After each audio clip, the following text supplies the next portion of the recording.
refreshing trip ang hanap, G tayo sa freshwater adventure sa norte. Yan ang alok ng Cabigan Falls sa Barangay Balawi sa Pagudpud, Ilocos Norte.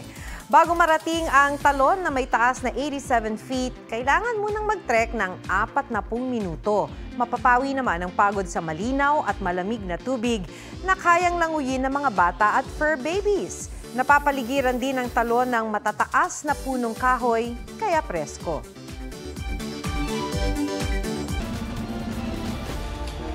Ang istorya ng mga pagsubok at tagumpay ng mga atletang Pinoy, inihahatid ng GMA Integrated News sa telebisyon, radyo at maging sa mga digital platforms.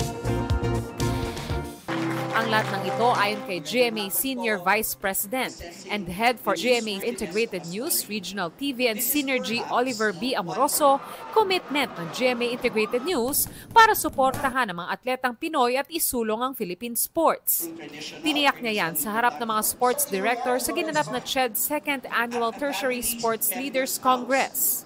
Sa GMA Network, we believe in the value of sports, no? And its ability to inspire and bring communities together. Voicing our commitment to a mas malaking misyon, mas malawak na paglilingkod sa bayan.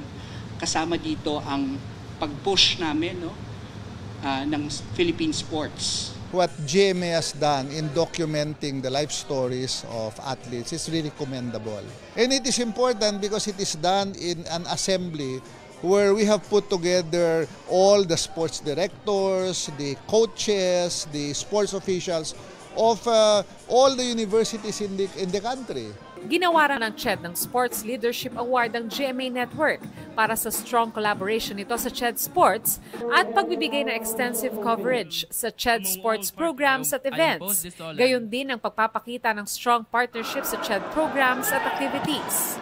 Ginawaran din ng Sports Leadership Award ng NCAA na tinanggap naman ni na Season 99 Management Committee Vice Chairman Hercules Calianta at NCAA Management Committee member at Colegio de San Juan de Letran Athletics Moderator, Father Victor Calvo Jr. So, this has been Martin Javier. Thank you guys for